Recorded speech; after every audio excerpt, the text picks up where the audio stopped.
ganin kamar Allah daban ne manzan Allah daban. Mu a yanzu muna magana ne fa akan matsayin komai Allah ne. Shi kuma yanzu yana kokarin ma ya raba manzan Allah da Allah. La ilaha illallah, kaga nisa ta nisa. Ku gane wannan rikicin ba wai shi za ku tunkara ba. Tuhun da ta sa shi faɗi haka ne. Ita ce ya kamata a haskata. Ku gane tunanin aiki ne wanda mukamala da kai karshen sa, ban ji haka ba. A takaice kun ji abin da ya faɗa ce? Kun ji ko ba ku ji ba? Yace ni ma ina cikin duhu ne. Wai ina kokarin rarrabe tsakanin Allah da manzon Allah. Yace su da sun kai komai ma Allah ne? Don haka dole a samu tsarin da aka karantar da mutane wannan cewa komai Allah ne, Annabi Muhammad shi ma Allah ne. Gashi da ransa gashi ana sa shi ya faɗa. Kuma ina jin a tafsirin sa dai ba na ji yayi, tafsirin sa na ji yayi. Tafsirin sa na ji. Har yana bada hakuri an bata musu lokaci.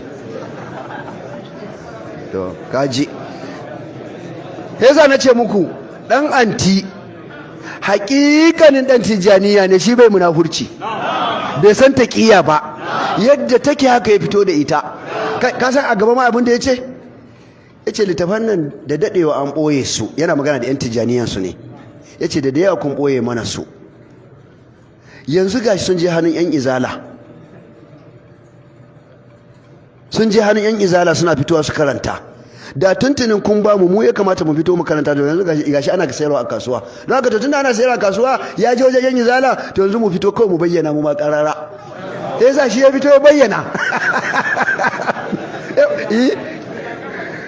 Ko ga dai bare shi ma fito ya bayyana, yanzu na kira ga sauran shehunai ne su daina boyewa. Yace sai an shekara 3 a bayyana aqida daya. Yanzu ba yanzu a saki sabon salo, a baje ta kawai a faifayi.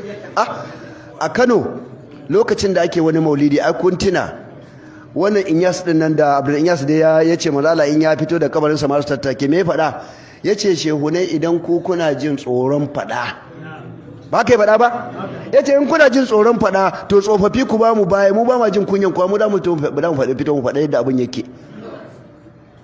Abin da ya faɗa kenan. Kaga maganan Abdul Inyas da na dan anti wallahi ta ɗaya ne take, kuma haka take. Zan ce muku dan anti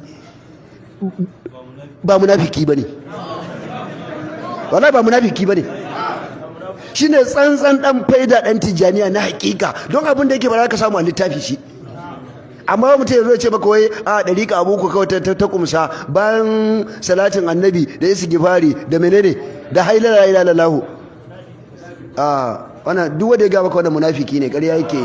Wallahi munafiki ne, ba gaskiya ga maka ba. Ba shine abin da dariƙar tijaniya ta amsa ba, ba shi bane.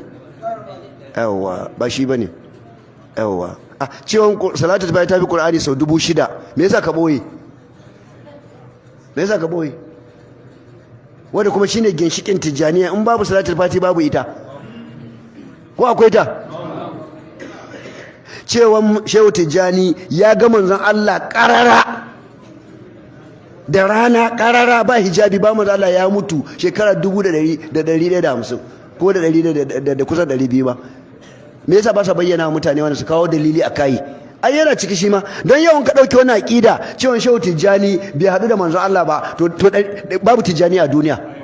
Domin duk ƙaryan akan wanda aka dora shi, duk ƙaryan akan cewa Shehu Tijjani ya hadu da manzon Allah karara, ya kazatar lama nama, ya bashi salatul fati.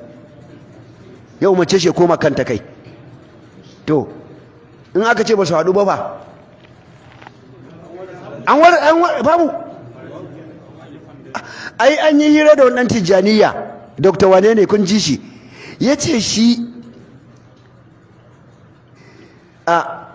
ya yarda Shehu Tijjani ya ga manzon Allah bayan manzon Allah ya rasu, amma ba zai iya kare wannan a ilmance ba. Ko ba kai faɗa ba ne? Yace bai sai da iya karewa a ilmance, gamsar da cewa bayan manzon Allah ya rasu shekara 1000 da wani an gan shi karara. Yace ba zai iya karewa, amma kowa ya yarda. Abinda ba ka iya karewa ba ka yarda? To gaji. Allah ya sauwaka. Allah ya sauwaka. Akwai sanarwar da na yi da ke son maimaita ta yanzu. Wallahi mai godiya ma Allah. Wannan wani fatahi ne wadda ba ma zato ba ma tsammani.